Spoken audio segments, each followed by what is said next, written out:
At the end of the Second World War, the British Royal Air Force had a huge fleet of heavy bombers available. Massive numbers of Avro Lancasters and Handley Page Halifaxes were on hand, and deliveries of the new Avro Lincoln had just begun. Unfortunately, it was also apparent that all of these aircraft were teetering on the edge of obsolescence. Jet engines, and more particularly the development of the atomic bomb, pointed the way to how things were going to go, and RAF's Bomber Command would need to replace the piston engine designs in the near future. In 1946, the Air Staff set out operational requirements for the development of new jet bombers that would replace the old aircraft and also be capable of carrying the new atomic bombs that the British planned to develop. This was followed in 1947 by the issuing of two new specifications for jet bombers that would fulfill the role of carrying Britain's planned nuclear deterrent. One of these specifications, B-35/46, called for a new bomber that would have a speed of 575 miles per hour and a ceiling of around 50,000 feet. For perspective, the Lincoln, then the RAF's most advanced bomber, had a top speed of only 310 miles per hour and a maximum altitude of just 30,000 feet. Obviously, the new aircraft was going to be the best defence contract in the next decade, and so multiple British aircraft manufacturers competed. And because the aircraft was going to be the UK's nuclear deterrent, the most important defence item in the inventory, the Ministry of Defence thoroughly hedged its bets and ended up ordering three of the competing designs into production. These became the famed V-bombers. From Avro came the famed Vulcan, whose distinctive style and great capability meant that they served until 1984. Handley Page created the Victor, another cutting-edge design which in fact would serve on longer than the Vulcan. The third aircraft, far less well known than its more long-lived siblings, was the Vickers Valiant, and it is somewhat ironic that this aircraft is often overlooked in comparison to its rivals, as it actually saw far more use at the sharp end than either. In fact, the Valiant was initially overlooked in the selection process, being a far more conservative design than the Vulcan and Victor, and so was passed over. However, Vickers promptly began to lobby the Air Ministry, making the perfectly valid points that, yes, their proposal was more modest than the other designs, but that meant that A, there was far less chance of something going wrong with the aircraft in the design and testing phases as compared to Victor or Vulcan, and B, they could get the aircraft into service quicker. Their design would also still be able to meet the required specifications. In fact, Vickers' design team leader, George Edwards, promised that he would deliver an aircraft to the specification within a tight schedule and budget. Something that was achieved, and in the history of aviation is, quite frankly, something of a rarity. Because of the urgent need to update Bomber Command's fleet and to get a modern nuclear-capable bomber into service, Vickers' argument won the day, and in February 1949, two prototypes were ordered. It might seem extravagant to field three separate designs for a single requirement, but bear in mind that when the decision was made, the Berlin blockade was at its height, and war with the Soviet Union seemed a very real possibility. The need for the V-bombers, and hedging against the potential failure of any one of them in development, was an absolute priority. And for all the talk of the Valiant being the least sophisticated aircraft of the three, it was still extremely advanced and far superior to the piston-engine bombers it replaced. The first prototype flew on the 18th of May 1951, followed by the second, with a different engine fit, in April 1952. This was followed almost immediately with an order for the production of 25 Valiant B Mark I bombers and another prototype, the Vickers Type 673, which was intended to form the basis for the Valiant B Mark II. In fact, the B Mark II actually makes the whole Valiant program much more of a what-if aircraft, for reasons that will become apparent. This aircraft, which was painted distinctively all black, was designed to be a low-level pathfinder, as opposed to the high-level aircraft of the original specification. For this, it had a much strengthened airframe, greater fuel load, and had far greater speed than the Mark I at low levels. Delivered in September 1953, it served in trials until 1958 and was then scrapped because the Air Ministry thought the concept of a low-level intruder was obsolete, a short-sighted view in light of what happened. However, while the experiments were taking place with the B Mark II, the actual production aircraft of the B Mark I series were getting into service. In design, the Valiant was exactly as had been promised, a less ambitious concept than the other V-bombers, but a competent one. The Valiant used a shoulder-mounted compound sweep wing, which cut down top potential speed, but assisted with low-speed handling. The 4 engines were buried in the wing roots, giving the aircraft a very clean appearance.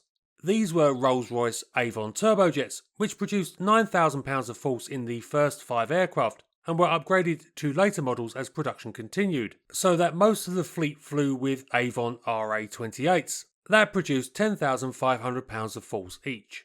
With this, the Valiant had a top speed of 567 miles per hour, 912 kilometers per hour, and a maximum service ceiling of 54,000 feet. Weapon load was 21,000 pounds of conventional bombs, or else a British-designed nuclear weapon, at first the Blue Danube atomic bombs, around which the V-bombers' bomb bays were designed, and later the thermonuclear Yellow Suns. These were supplemented with American-made B-43 bombs. In total, 107 Valiants would be built, 3 prototypes and 104 service aircraft in 4 models, 36 B-1 bombers, 11 B-PR-1, that were bombers that could have a photo reconnaissance camera pack fitted in the bomb bay, 13 B-PRK-1s that could act as bombers, photo recon, or in-flight refueling tankers, again depending on which mission equipment pack was loaded in the bomb bay, and 44 Valiant BK-1s, which were bomber/tanker variants. The first Valiant B Mark I off the production line flew in December 1953, and was ultimately delivered to the RAF in February 1955. They were soon demonstrating their range of capabilities, which makes their almost complete overshadowing by their later siblings all the more confusing. Despite the complexities of transitioning crews, who were mainly coming from the old Lincolns, the RAF managed to get Valiant squadrons operational in a remarkably short time. They also were soon to demonstrate both the Valiant's and Britain's nuclear capability. On the 11th of October 1956, Valiant WZ-366 became the first British aircraft to drop an atomic bomb when a Blue Danube was tested at the Maralinga range in Australia. This was followed in May 1957 when another Valiant conducted the first test drop of the British experimental thermonuclear bomb, codenamed Short Granite, on Christmas Island in the Pacific. As an aside, this actually fizzled, producing a blast of only 300 kilotons instead of the projected 1 to 1.2 megaton explosion. For reference, the little boy bomb used on Hiroshima was about 15 kilotons. That's why they tested these things, I suppose. But anyway, Britain had demonstrated to the world that it was an independent nuclear power, and with the Valiant had the means to deliver such weapons at great distance. Valiants would provide a keystone in Britain's nuclear deterrence, supplemented by the later Vickers and Vulcans for a few years, but they would also see more standard combat usage. On the 31st of October 1956, Britain and France launched an attack on Egypt. Notionally, the two countries were attempting to enforce a ceasefire between Israel and Egypt, a rather simplistic ploy for the two European nations to intervene and occupy the Suez Canal zone. The canal had been owned by Britain and France for decades, and had been recently nationalised by the Egyptian leader, Gamal Nasser, leading to the Suez Crisis. Britain's intervention saw it amass a large amphibious force to seize the canal zone, and this was supported by Valiants operating from Malta, that bombed the Egyptian airfields that posed a threat to the invasion force, as well as communication and logistic hubs. The high altitude capability of the Valiants made them immune from interception by the Egyptian Air Force's most capable fighter of the time, the Gloucester Meteor. One Egyptian did claim to have hit a Valiant during an attack, but the RAF crews involved reported that they had seen the Meteor standing on its tail in an attempt to reach them and firing its guns, but they did not take any hits.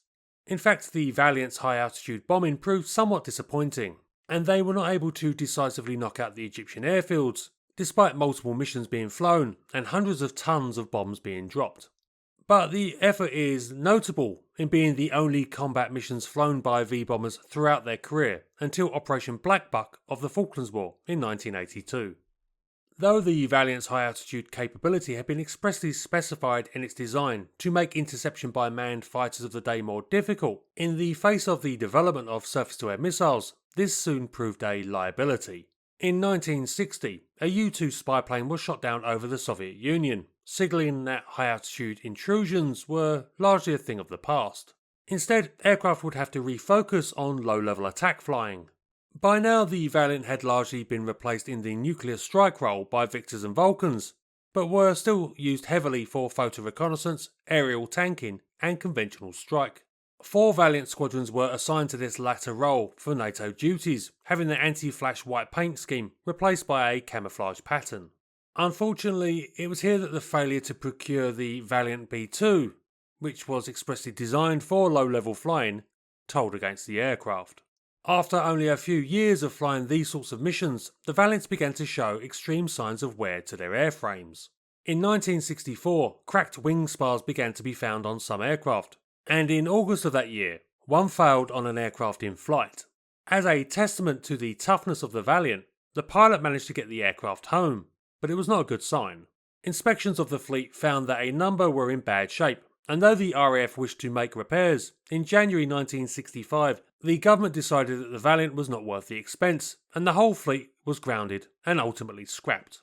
This was something of a shame, as aircraft that had been conducting tanking operations also went, and they still had several years of service in them. This has led to speculation by aircraft historians ever since as to the reasoning for slashing the whole fleet.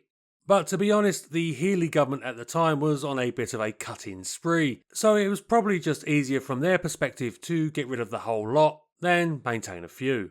So ended the Valiant, the Vickers company's last dedicated combat aircraft design. Nowadays, only one complete aircraft remains, XD-818, the aircraft that dropped the thermonuclear bomb on Christmas Island. She can be seen on display at the Royal Air Force Museum, Cosford.